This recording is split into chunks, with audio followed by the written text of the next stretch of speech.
Hello, everyone. We'll get started in just a few more minutes. It's almost 1:30, but I'm going to give a couple more minutes just for others to join who might be running late. We'll get started shortly.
All right, we are a couple minutes past 1:30, and I'm going to go ahead and get started.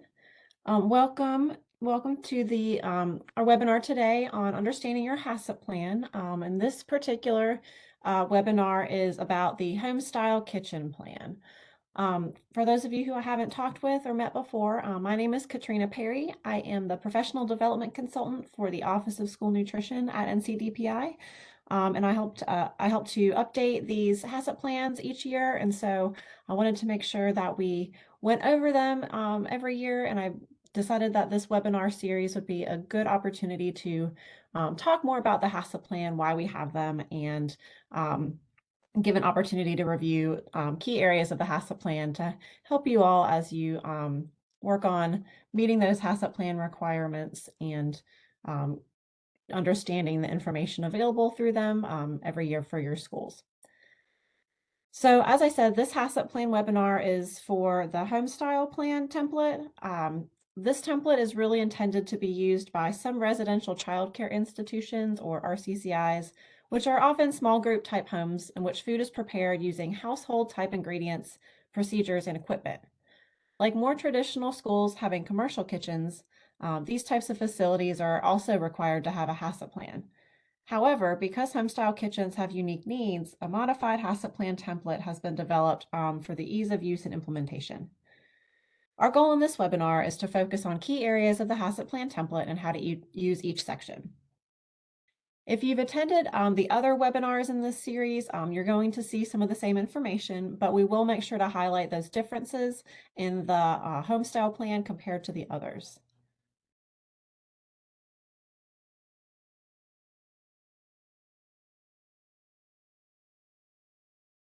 So how many of you feel like this every time you pull out your HACCP notebook? Well, today we're going to try and take the sizzle out of the hassle book as shown in this picture, which is not actually the name of it. It is the HACCP book, which we'll talk about. But we want you to stay calm, cool, and collected when you use your HACCP book. So let's start by going back to the very beginning. Why do schools have a HACCP book in the first place? Well, first, the USDA requires that all school food authorities participating in the National School Lunch Program or the School Breakfast Program have a food safety program for each of its food preparation and service facilities. The food safety program must be based on Hazard Analysis Critical Control Point, or what we call HACCP, principles, and it must comply to guidance issued by the USDA. And secondly, but most importantly, food safety is one of our top 3 priority areas. The safety of those we serve is critical, so we take it very seriously. Although food safety is not technically a PS1 or PS2 violation when it comes to an administrative review, our state will take action if there are severe food safety violations. The requirement to develop a food safety plan was included in the USDA 2004 Child Nutrition Reauthorization Act and has been implemented since 2006. The North Carolina Department of Public Instruction Office of School Nutrition and NC State University have developed templates for schools to customize and use at individual feeding sites. The North Carolina HACCP plan templates meet the 2017 FDA Food Code, which has been adopted in North Carolina. The HACCP plan templates are reviewed and updated annually as needed to comply with food code and best practice updates, and revisions are generally highlighted for easy reference. There are 2 different sets of state regulations for food establishments that provide the basis for our HACCP plan templates. One set comes from our state general statutes. Your health inspector may refer to these as the 2600 rules. Among other things, these rules impact how inspection points and grades are assessed and provide requirements for the person in charge. The first link you see on the screen will take you to these rules. The second link is to the North Carolina Food Code. North Carolina, as I said, has adopted and is currently operating under the 2017 FDA Food Code, although there is a more recent version that has been issued by the FDA. The North Carolina Food Code guides the do's and don'ts for foods offered for sale in North Carolina. This is the document on which the food establishment permitting and inspection grades are based. A note about the FDA Food Code. The purpose of the Food Code is to safeguard public health and provide safe food to consumers. The FDA develops a model food code, which we refer to as the food code, and issues updates about every 4 years. States can choose to adopt the model FDA food code, or they can develop their own food safety regulations, as long as they are consistent with national food regulatory policy. So what is HACCP? HACCP, as I've said, stands for Hazard Analysis Critical Control Point and is a systematic approach used to create a food safety program that is designed to analyze and control foodborne hazards by focusing on each step of the food preparation process from receiving all the way to service. The HACCP plan is designed to prevent foodborne illness rather than to react to an outbreak. When properly implemented, a HACCP-based food safety program will help ensure the safety of school meals served to children across North Carolina. So you may have heard the term person in charge or PIC when talking about food safety and HACCP. I've already said it a few times today. This can be found in the food code and other food safety regulations. The food code defines a person in charge as the individual present at the food establishment who is responsible for the operation at the time of inspection. The person who serves as the PIC of a school kitchen is typically a school nutrition manager, or it could be the school nutrition administrator of a small charter school, RCCI, or non-public school that prepares food on site. The food code also requires the person serving as the PIC to have a Certified Food Protection Manager certification, which we'll talk about in more detail later. More than one person in a school kitchen may have this certification, such as a manager and an assistant manager, although there is only one PIC at any given time during operations.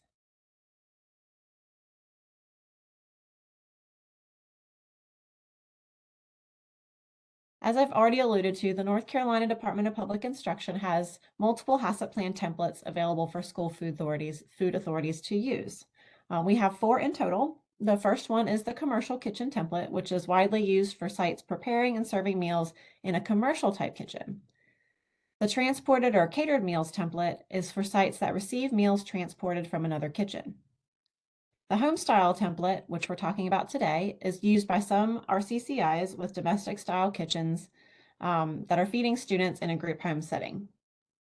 Lastly, we have the central office warehouse template, which is used by school food authorities with a central warehouse, which is often used to store purchased and USDA foods for distributions to each school site.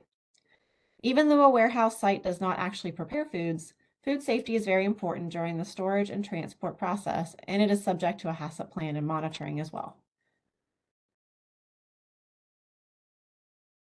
This slide shows where you can find the HACCP plan templates on our website. The Homestyle template is now available. We are working to get that posted to the website. If it has not already been done so, I apologize. I did not check before jumping on this webinar, but it is finished. So if you need it quickly, feel free to send me an email and I can make sure to share that with you. Again, as we said, they're updated each year, and every year the school food authority must download the templates that are appropriate for their operation and complete the information to make the plan specific to their facility or schools. You can visit the website shown here or scan the QR code with your mobile device to get to this page. Feel free to download the templates now and follow along with me as we go through each of them. Again, I'm not 100% sure they're up on the website yet, but if they are, feel free to download and follow along with me. Let's take a closer look at each part.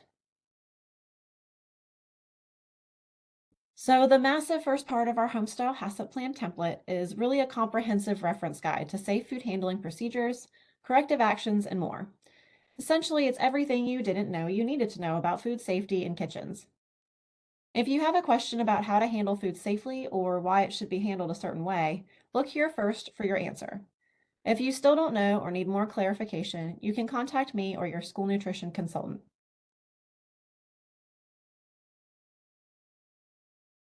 Part 1 contains comprehensive information with helpful resources.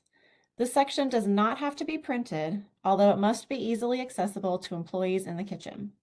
For example, if it's stored electronically on the computer in the manager's office, staff must know how to find and open the file so they can find the information needed.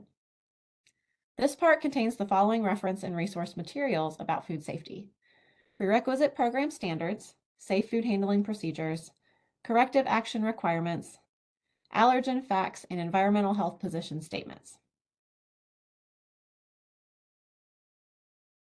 As we've said, the main parts of Section 1 include the prerequisite programs, safe food handling procedures, and corrective actions.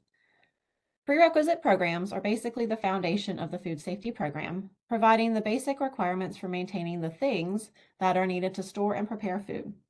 These include the facilities, the equipment or smallwares, and the people. Safe food handling procedures are what needs to be done to ensure food is handled safely. These are the day-to-day actions around handling the food itself. Corrective actions are what to do if there's a problem, if the prerequisite programs or safe food handling procedures are not followed correctly. And we're going to talk about each one of these in more detail next. Prerequisite programs include food code requirements, other state regulations, USDA requirements, state agency requirements, and best practices. It covers the following areas listed here on the slide, which I won't read, but as you can see, it does address the disposition and care of the facility, equipment and smallwares, as well as employees. One thing I did realize I forgot to mention at the start of this webinar is we will be recording this and we will plan to post that to our website for those who were not able to attend or for viewing later.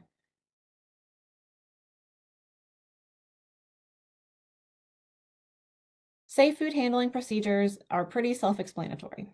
We already said this, but I'll repeat it again. They're basically what needs to be done to ensure food is handled safely. In other words, those day-to-day actions around handling the food itself. Safe food handling procedures are divided into several categories and subcategories as shown on the slide. You'll see everything from purchasing and receiving to preparation to cooking and even some information on sharing tables and transporting. Most likely you will not be transporting if you are in using the Homestyle plan, but it does cover a variety of different preparation and service areas in the safe food handling procedures. It also includes information reference material like appendices on everything from transportation vehicles to shelf life guidance to cooking and reheating temperatures to TPHC procedures to bodily fluid cleanup procedures, among many other topics.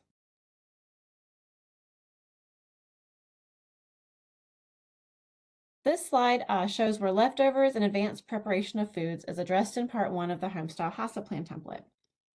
And I want to spend a little bit of time on this because sometimes there's some confusion around these two topics. And that should say pre-prepared foods, so that's a typo there. I apologize for that. Leftovers in this program refer to menu items that are prepared and held for a specific day's menu and are not served. Examples include a pan of soup held in a hot holding cabinet and pre-made entree salads or sandwich wraps held in a cooler. Advanced preparation means prepared in advance for a future service beyond a specific meal. These items are foods that are cooked or prepared in-house, properly chilled immediately after preparation, as in they're not held for meal service. And then these foods are packaged, labeled, and then frozen for future use. Some examples you might see would include ground beef, brown ground beef, spaghetti sauce, chili, and certain breads. This does not include something that is commercially processed or pre-prepared foods, such as hamburger patties, breaded or grilled chicken patties, and pizza. For commercially processed frozen foods, please follow the manufacturer guidelines for storage time. Cooling foods to save as leftovers or pre-prepared foods is not allowed under the Homestyle plan. I'll repeat this again. Cooling foods to save as leftovers or pre-prepared foods is not allowed under the Homestyle plan. Sites operating this food safety plan should not be saving any leftovers or making foods in advance for a future meal.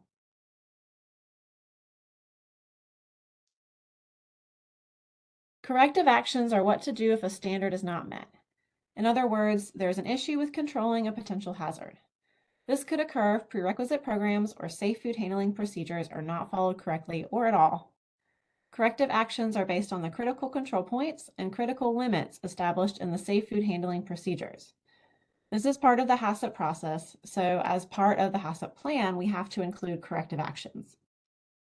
If you have an issue with a safe food handling or prerequisite procedure not working properly or not being followed, go to the corrective actions section of Part 1 to see how to address it and fix the issue.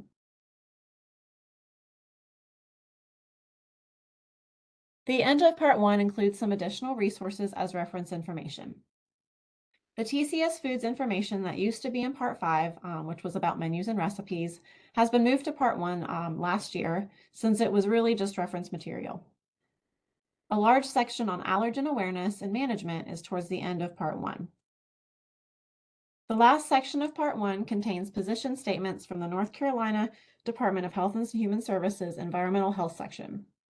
This is the state group that oversees local health inspectors. When we have a question or issue related to interpretation or implementation of food code regulations or other state regulations, we reach out to our contacts there for clarification, and often this results in the development of something we call a position statement. We do not include all of their position statements in our HACCP plan template, but try to include only the relevant ones.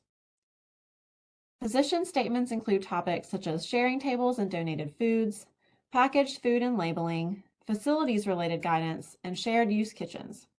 A full list of their position statements can be found on the link at the link on the first page of the position statements section in Part 1 of our HACCP plan. For school year 24-25, we have added an older position statement related to food establishment permitting guidance, since we've seen some questions in this area recently.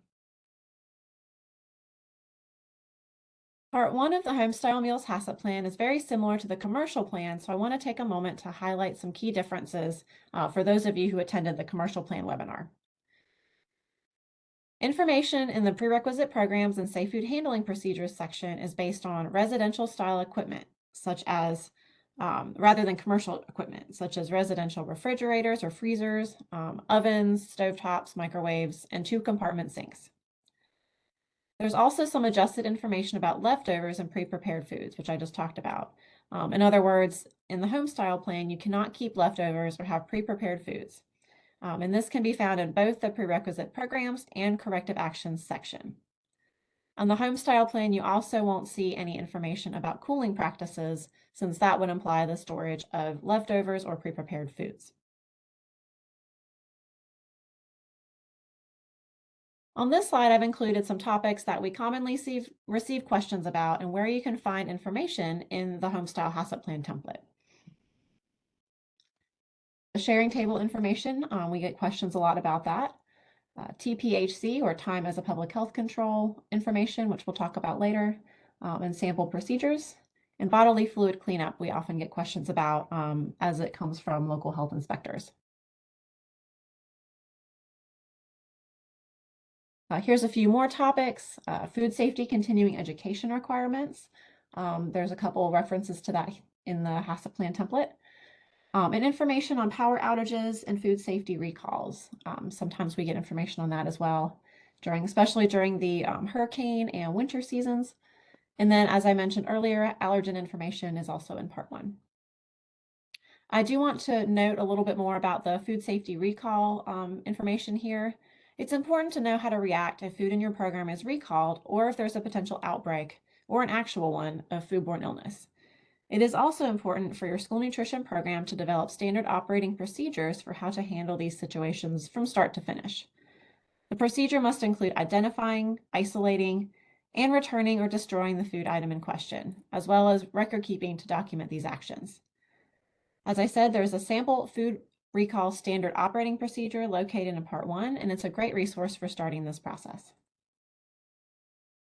We're now ready to move on to Part 2. Are there any questions about Part 1? You're welcome to type them in the chat or raise your hand and turn on your microphone if you have any questions.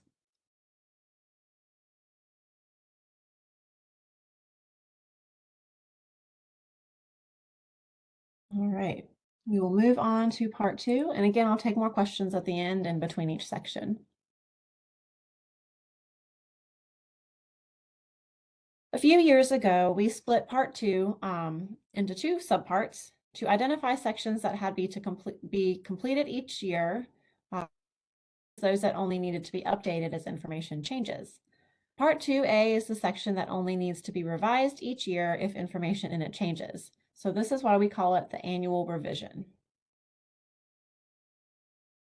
Part 2A contains the following information: food safety team, school kitchen description and facility description, personnel and food safety certifications, master cleaning schedule, equipment fixed assets and maintenance schedules, purchasing information, and hazard communications. If information changes during the year after you already reviewed this section, you can update it again, but it's not required. However, updating it as it changes or periodically can help your consultant or reviewer to better understand your operation. The person you indicate as your team leader or person in charge must have a current Certified Food Protection Manager certification. Make sure the food safety team and Certified Food Protection Manager sections are consistent. If you indicate an alternate or innovative service location, such as a classroom, kiosk, hallway, or anything like that, make sure that you have TPHC procedures to go along with food served at those locations if you are using TPHC and not tracking temperatures. And we'll talk more about TPHC, or time as a public health control, a little later in this webinar. In addition to listing any hazardous chemicals, it is also important to conduct hazard communications training at least once each year with kitchen staff. This training should review the location of safety data sheets information, SDS, as we call them now, and how to use it. Please do not overlook this section. It asks for the date of trainings as part of it. Substitute and temporary employees also need to be shown this information on their first day. It does take a team effort to complete Part 2A. Some of this information will likely come from the school nutrition administrator. This includes information on equipment and fixed assets, equipment preventative maintenance, any vacuum-packed TCS foods, the non-domestic products list, a vendor list, and other information. Additional information will come from the manager or person who oversees the day-to-day operations. You may have other questions about the facility itself that you cannot answer, so reach out to your facilities or maintenance team to assist you with those questions. Fortunately, you only have to revise this section as needed. I've included some topics that we commonly receive questions about and where you can find information in the Homestyle HACCP plan template in Part 2A. So this is where we keep information about the serving locations, that list of TCS foods that will need time as a public health control procedures, and also your non-domestic foods list should go in this section.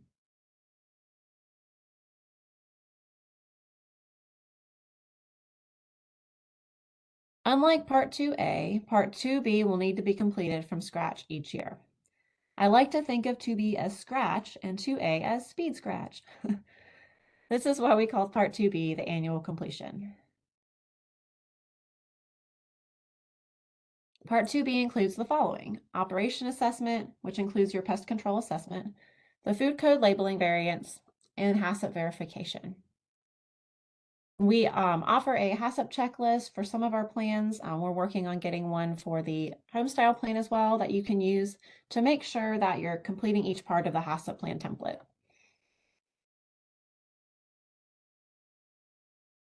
There are two types of assessments, that I'll call them, that you need to complete each year as part of your HACCP plan.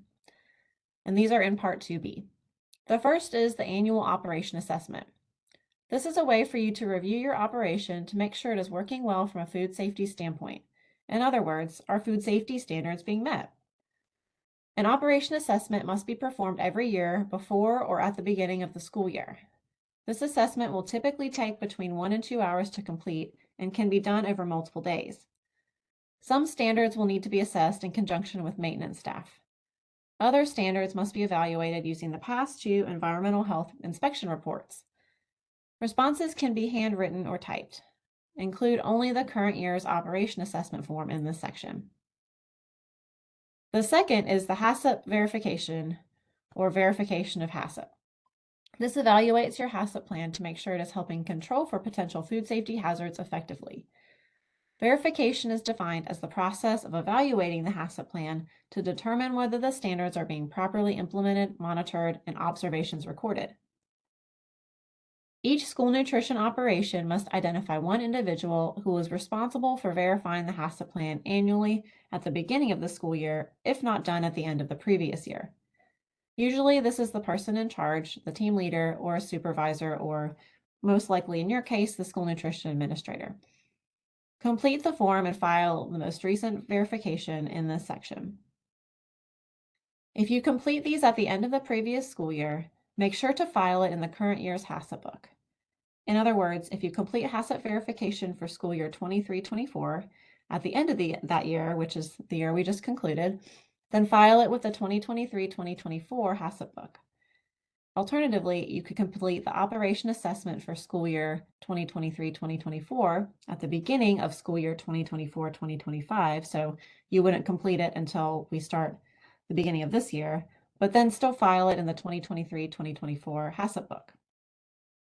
You may want to have both HACCP books available during a TA visit or an administrative review, just in case your reviewers need additional documentation.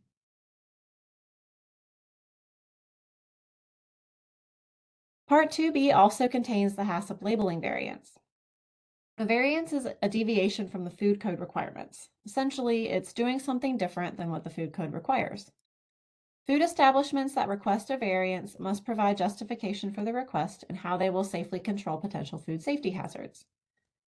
In 2014, in response to updated state food safety regulations, the NCDPI Office of School Nutrition, just previously called the School Nutrition Services section, as you'll see on the form, submitted a variance request related to food code requirements for labeling packaged foods. The request is for schools that prepare foods on site and package them for self-service to not be required to put the required labeling information on each package. To explain what I mean by labeling information in packaged food for service, think about the last time you went to a convenience or grocery store and picked up a clamshell container with a sandwich or a salad in it.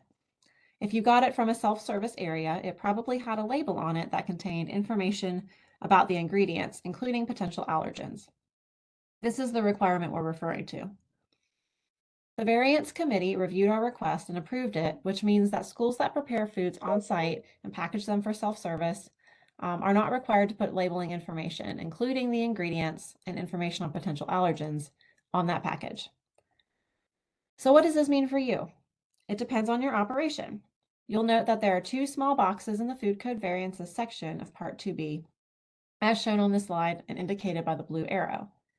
If your SFA does prepare food on site and packages it for self-service, you will want to mark the first box that states, "School uses this variance and it remains part of the HACCP plan template."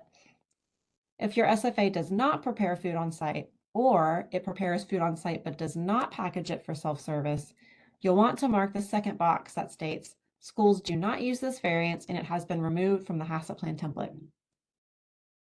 More information about the original packaging and labeling requirements for food establishment for which NCDPI has requested this variance are in the environmental health position statements in Part 1. Note that to support this variance, those who mark the first option, which means they're using the variance, are required to provide allergen awareness training to line servers and cashiers among food handlers. This requirement is outlined in Part 4, which we'll get to later.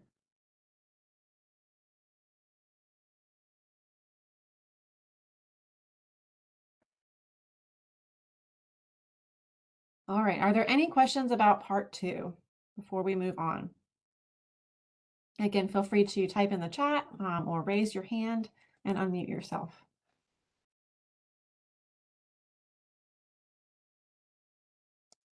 Okay, and again, a reminder, I'll take questions at the end as well. Part 3 contains almost all of the forms and logs, as well as complete instructions for how to use all of them. The forms and logs in this section are for monitoring to ensure the safe food handling procedures and prerequisite program standards are being met. Part 3 contains the following monitoring forms that must be completed accordingly. Daily, weekly, and monthly forms. And I apologize, there's an error on this slide. We previously had our environmental health inspections in Part 2, and we're going to leave them there this year. All of other plans, we did move those to Part 3, but for the Homestyle plan, they are still in Part 2. So please note that as an error on this slide.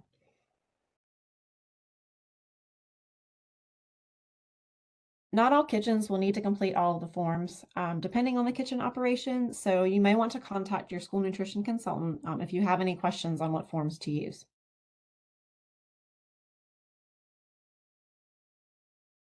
The monitoring log instructions file has probably been the most overlooked document this past year. Previously, the instructions for each log were provided with the log itself as several pages that were before the actual log, so in a way they were introducing that log. We moved the instructions for all of the logs into a single file to condense the information and help save on printing costs. But we are finding it seems that people may not be reading them. The shortened instructions or notes that are included on many of the actual log forms themselves don't always provide a complete picture as to how the log should be completed. Please read the instructions in that file before completing the log or providing training on how to complete it. It should answer most of the questions that you may have. Please do not rely on the footnotes and shortened instructions on the log itself unless you've read the full instructions document first.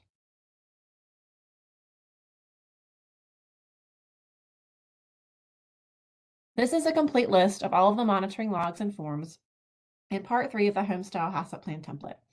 We're going to go over a few of these now. The first monitoring log I want to briefly review is the kitchen assessment. There are a few takeaways from this log. First of all, if you don't have the equipment listed on the log, leave that part blank, or better yet, put NA, such as the dish machine.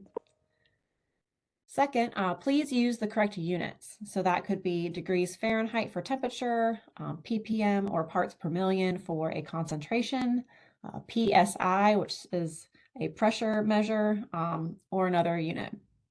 This depends on the type of dish sanitizing method you are using, for example, whether you are using temperature or a chemical.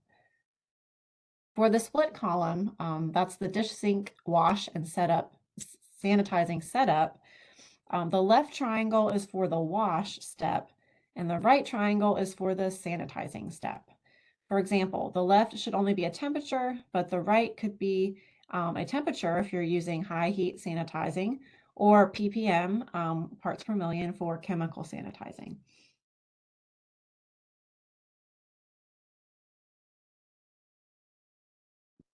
The next log I want to review is the hand sink assessment. There is no need to measure the water temperature every day. The instructions state occasionally use a metal stem thermometer to measure the temperature of the water so you know what warm water feels like. Afterward, you can simply feel the water if it's warm rather than measuring an actual temperature. If warm water is available, mark Y. If no, mark N. For the upcoming school year, we have updated the language in the log to clarify these instructions, which you'll see highlighted in yellow.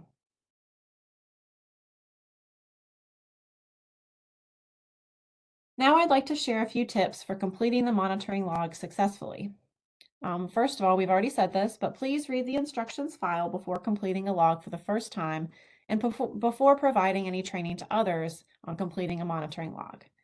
This will help make sure it is being completed accurately and consistently across your team.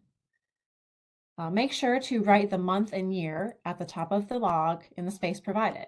This is important for our documentation since there is no pre-written month and year. Next, include units of measure where indicated. So for example, on the kitchen assessment, make sure to note if the number is a temperature by providing degrees Fahrenheit, or if you happen to use Celsius, or if it's a concentration such as parts per million or something else. If you have multiple pieces of the same type of equipment, which is probably not likely for you and those of you who are in the Homestyle plan, but just in case you do, for example, you have multiple hot boxes or reach-in coolers, make sure that you indicate which log is for which piece of equipment. So you could designate each one with a number, a letter, or a color. For example, reach-in 1 or hot box A. It may be best to avoid putting a location as the indicator, such as reach in by office, in case it is too vague or you move the equipment to a new location.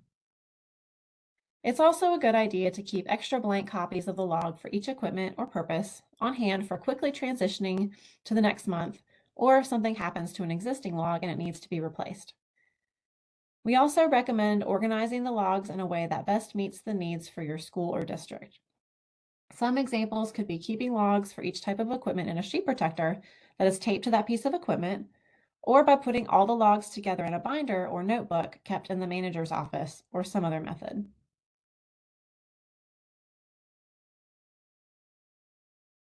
Are there any questions about part 3 before we move on to part 4? Hopefully y'all are still with me. Whoops. Went too fast there. Okay. All right. Part 4 of the HACCP plan is dedicated to understanding and documenting required continuing education in the area of food safety. This is also where employees must review and sign the Employee Health Policy Agreement and Employee Food Safety Checklist each year. It is important to note that while it is not required that documentation of completed food safety continuing education be filed in this section, it does need to be available for reviewers whenever requested, whether by an NCDPI staff member, such as on a TA or AR, or by your local health inspector. You could file this information also with USDA professional standards documentation.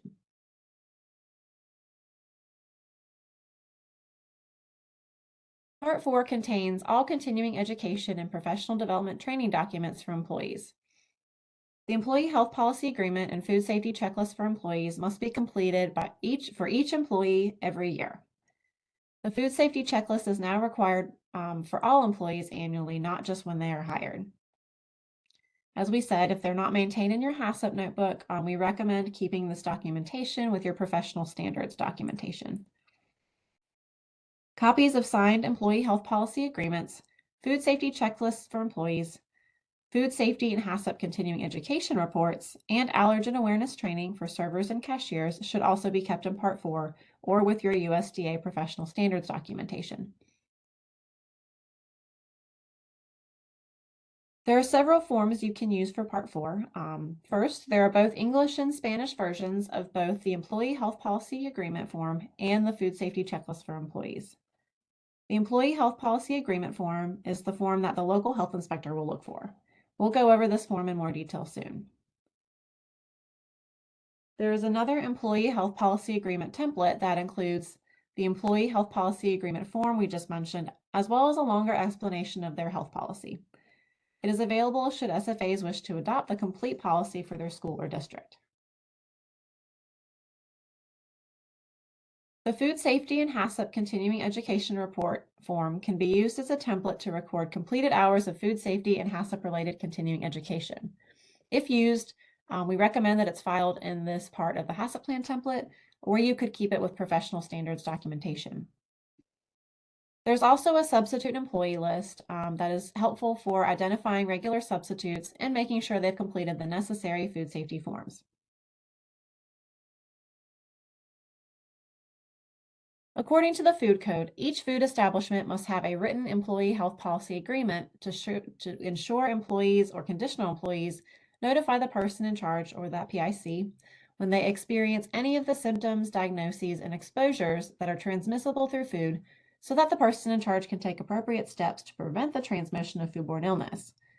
This employee health policy document explains which symptoms and illnesses employees must report and is a tool to help the PIC comply with the requirements outlined in the North Carolina Food Code. Even though the incidence of foodborne illness in school nutrition programs is low, there are still risks. Foodborne illness prevention begins with properly trained staff not working when they're sick with vomiting, diarrhea, sore throat with fever, or jaundice, or if they have been diagnosed with a reportable communicable disease. The PIC should continue to promote and reinforce awareness of this policy to all food employees on a regular basis to ensure compliance. The PIC should train employees annually on the health policy and ensure that each food handler signs a new copy every year.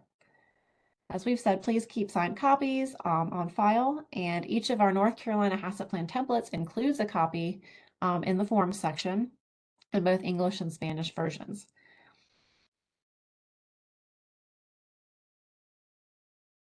Let's briefly review what the person in charge must do if an employee shows signs of any symptoms listed on this slide. If an employee shows signs of these symptoms, they need to be sent home immediately because they can contaminate food and cause a foodborne illness. Documentation such as the employee illness log must be completed when employees are sent home. Having this documentation is extremely important, especially if a foodborne illness outbreak occurs. Keep in mind that diarrhea and vomiting from non-infectious conditions do not apply to this policy. However, a physician should make the diagnosis of that non-infectious condition, which is causing the diarrhea and vomiting symptoms, and the employee should provide written documentation to the PIC indicating the condition is non-infectious. The employee must report exposure to or diagnosis of any of the following foodborne pathogens. You see 6 here listed on the slide. These pathogens are identified as being highly infectious and are easily transmitted to food by sick employees. According to the Food Code, it is the responsibility of the person in charge to report to the health department when an employee is diagnosed with one of those 6 illnesses shown.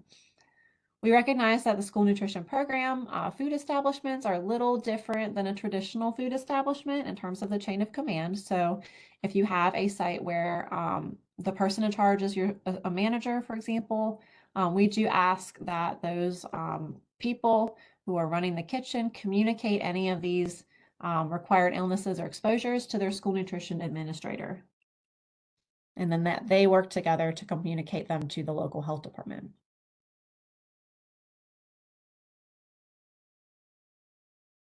Continuing education and training is an important part of your HACCP plan. Educational opportunities should be specific to the operation. It should include an overview of the safe food handling procedures, the prerequisite programs, how the standards will be monitored, and on what form observations are to be recorded.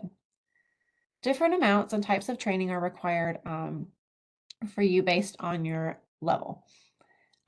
Managers who are running the kitchen, or that might be the school nutrition administrator, whoever is doing the on-site operations must have a certified food protection manager certification. All staff, including the administrator, must receive at least 4 hours of food safety continuing education every 3 to 5 years. Generally, this can include any 15-minute or longer food safety trainings, whether in person or online, and can include the back-to-school training that you do on food safety, any manager meetings or staff meetings that cover food safety, online modules, or even a preparation course for taking or recertifying your Certified Food Protection Manager certification. Temporary staff, substitutes, and volunteers who handle food should receive food safety training to provide at least a basic or targeted food safety training relevant to the job duties being performed. It is also recommended to provide hazard communications and pesticide or pest management continuing education as it's relevant to the employee's job duties.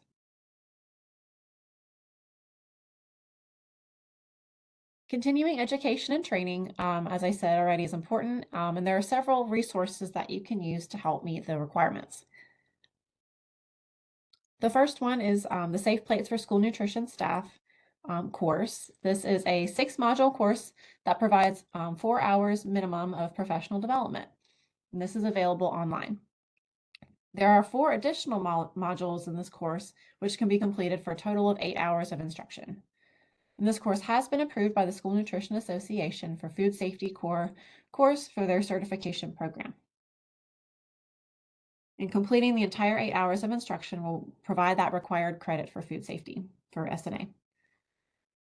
And this is available on our website in the continuing education and professional development section. Another well-known option is the Food Safety in Schools curriculum from the Institute of Child Nutrition. You may remember it as Serving It Safe. This instructor-led course provides 6 lessons in basic food safety. Participant and instructor resources are available free for download from ICN's website. Another option is our short module series, No Time to Teach. Each lesson is 15 minutes, and there are a total of 13 lessons. And these lessons are also instructor-led. We are currently working on updating these, so if they are temporarily unavailable, that is because we are in the process of updating them. I did also see some resources, additional resources come from USDA, I believe, to help meet some of these different food safety continuing education opportunities.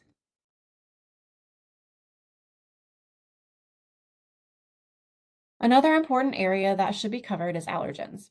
All school nutrition employees serving on the line or operating the point of service system, such as a cash register or checking a roster, must be properly taught in food allergy awareness as it relates to their assigned duties of serving customers. So, for example, knowing the proper response to questions about allergens in the food served. Allergen awareness training is required annually. Also refer to Part 1 of the HACCP plan under prerequisite programs and Part 4 of the HACCP plan for more information about this requirement. You can use a variety of sources to meet the requirement for allergen training. The Safe Plates for School Nutrition Staff course, which we just talked about, has a bonus module on allergens. The Institute of Child Nutrition also has a variety of allergen training resources that are free.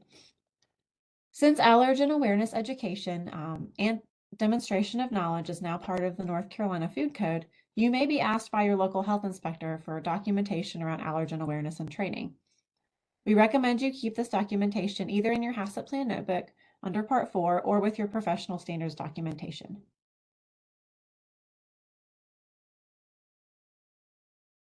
The North Carolina Food Code also requires a person in charge who has obtained the Certified Food Protection Manager certification to be present at any time the food establishment is open for business.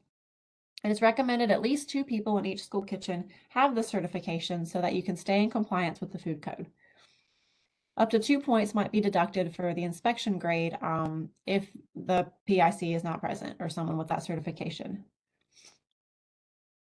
I do also want to point out that the exam and not the course provides the certification. So make sure that, when you're signing up to take a course, that it includes the exam, or if you do not wish to take a course, that you're only signing up for the exam. Again, course participation does actually help increase the passing rate, especially if you have never taken the exam before. Some of the most common ones we see that are courses are the Safe Plates program through North Carolina State University and North Carolina Cooperative Extension. Serve Safe, which is approved by the National Restaurant Association.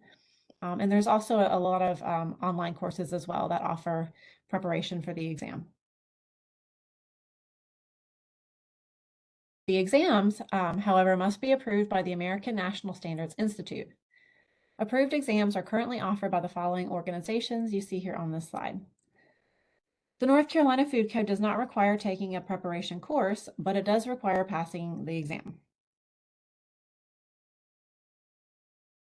Are there any questions before we wrap up with our last part, part 5?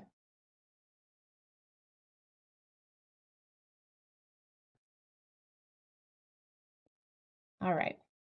Part 5 is the last section of the Homestyle HACCP plan template, and it is where information about menus and recipes is stored for the purposes of showing that potential food safety hazards are being properly controlled during production and for showing the schedule of when different menu items are being provided.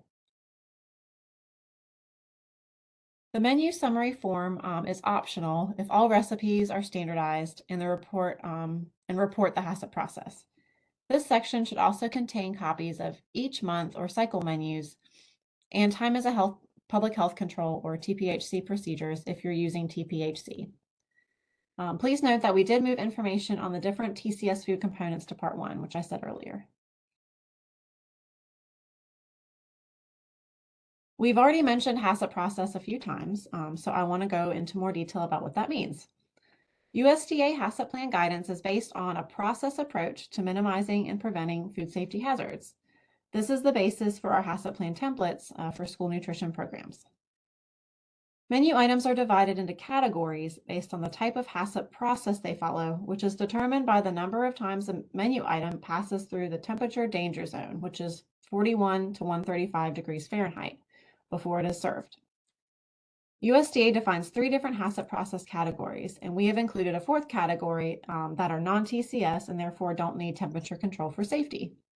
The 3 other categories are TCS no cook, TCS same-day service, and TCS complex food preparation.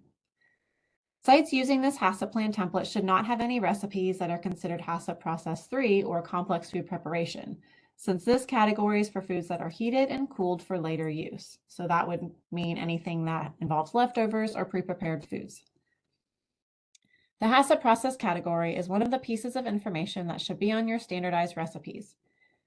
Information is provided in Part 5 of the HACCP plan template to help determine the correct process category for the menu summary. TPHC, or time as a public health control, foods are menu items using time without temperature control as the public health control for a working supply of time temperature control for safety food, or TCS, before cooking, or for ready-to-eat TCS food being displayed or held for service. TPHC procedures are especially effective for foods that are served in an innovative or alternative service area, such as a classroom, hallway, buses, or on field trips. They're also useful for fast-moving items where temperature control may be hard to maintain, such as chicken nuggets or tenders, burgers, sandwiches, fries, or packaged salads. When using TPHC, the food should be cooked or prepared and then served, or ready-to-eat food served at any temperature, or food discarded within 4 hours from the point of time when the food is removed from temperature control. All menu items subject to TPHC must be handled in accordance with a written procedure complying with the safe food handling requirements in the food code. Establishments using TPHC rather than measuring temperatures must meet the standards set forth in the food code manual. The establishment shall prepare written procedures in advance and follow them. TPHC procedures do not have to be pre-approved by your local health inspector. However, a food code violation could happen if there are no written procedures. TPHC applies only to the food product and procedures described in the written procedure. So changes from the written procedure basically void those safety measures afforded by using time as a public health control. To sum all that up, make sure that you're following the TPHC procedures as written. A recommended TPHC form is located in Part 5 Form section. So you're not required to use this form, but all the information required from the North Carolina Food Code is included in this form. If you use an alternate form, you'll need to make sure that all of the required information is included. You can refer to Part 1, Safe Food Handling, for a complete TPHC sample procedure. You can also contact your school nutrition consultant for more information about TPHC procedures. There are 2 more forms for Part 5. We've already mentioned the menu summary, but it's optional for listing out each recipe by HACCP process category. This is not commonly used because most school food authorities have transitioned to an electronic database for storing and using their recipes and are thus able to look up recipes based on HACCP process category electronically. The Time as a Public Health Control Foods list template includes instructions and a sample TPHC procedures form that can be used for creating TPHC procedures.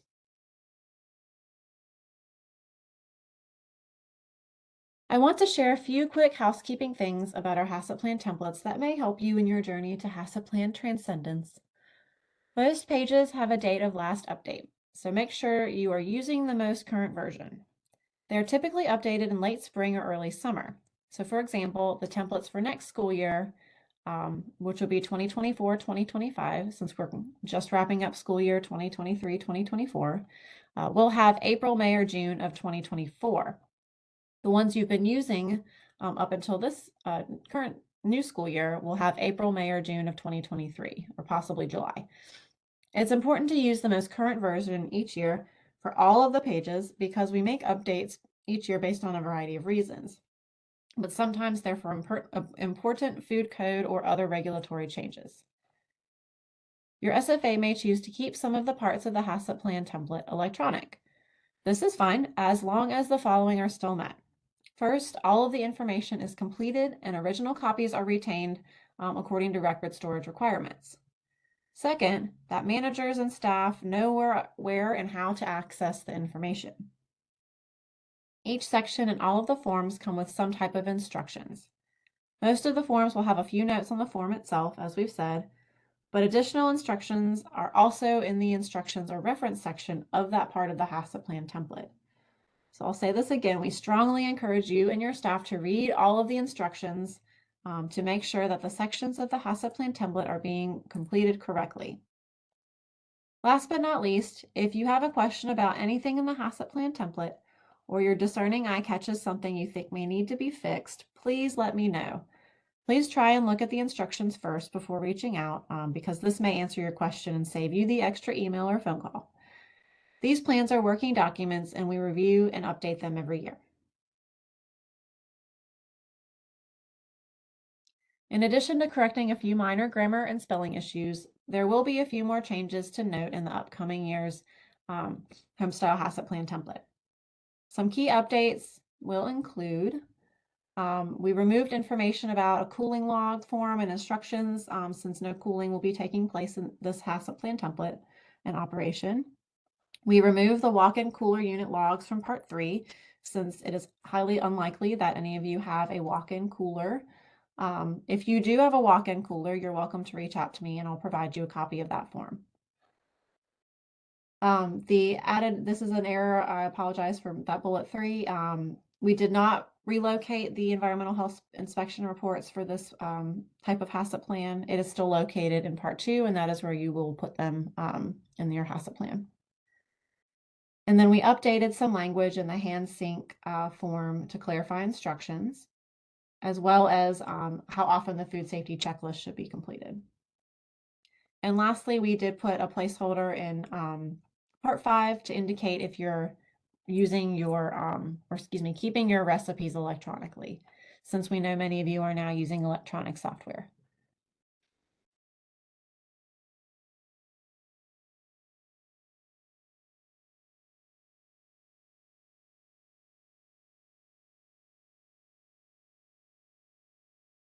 I know everybody is always focused on administrative reviews and compliance, so I wanted to also include a few pointers to help avoid any HACCP plan findings. First, with the help of your central office or your school nutrition administrator, put together a new HACCP book or folder for each school year. We've said before, you may not need to print everything, but make sure to download the new copy each year and use it for that school year. But make sure to keep your old versions on file for 3 years plus the current year, or more strict record retention requirements if your school has them. Make sure all areas of the HACCP plan template are completed annually. That includes Part 2A, 2B, the Part 3 monitoring logs, and the Part 4 forms, and any other of the forms that you use. Part 2B only needs to be revised as information changes, but make sure that you keep the original version and make a copy for each school year so you don't lose the original information. For example, if you keep it electronically or print it, make sure you save a new copy or make a new copy and edit that version instead of the original. Keep in mind that all school food authorities should fully complete the HACCP plan templates with all required information and follow the procedures to have a fully functioning HACCP plan in place. To make sure the areas needing to be completed are done correctly, make sure to read and follow the instructions for how to complete each section or log. Note and follow any local practices that are more strict. If you have any questions about how to complete a log correctly, contact your school nutrition consultant, or you're welcome to reach out to me as well. Keep copies of your latest food establishment inspections or health inspections on file. Make sure you are receiving these from your health inspector, and you will need to have at least 2 different inspection reports on file for each school year by the end of that year. If you are a regional facility that has a different inspection schedule, just maintain records of those inspections, and if you are not receiving at least 2 per year, reach out to your consultant. Also, make sure that your most recent score is posted in a visible location to the public, such as the cafeteria or eating area. Make sure your Certified Food Protection Manager certification stays current. They're good for 5 years and should have an issue or expiration date. There are several organizations that provide opportunities to get this certification, which we've already discussed. And last but not least, follow safe food handling practices. Make sure you are handling food safely as described in Part 1 of your HACCP plan, the prerequisite programs and safe food handling procedures section. And if you still have questions, use Part 1 to help answer them. If you still aren't sure, contact your school nutrition consultant, or you can reach out to me as well. Keeping good records and logs is important to support that you and your staff handled food safely, especially in the event that someone gets sick and thinks that your school nutrition program or kitchen may be to blame.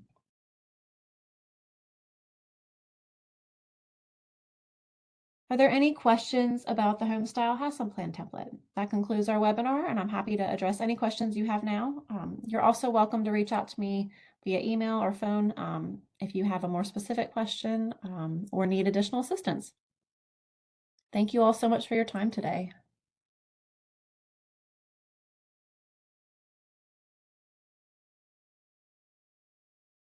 Again, for those who might have joined a little late, this webinar is being recorded and we will make it available on our website for later viewing.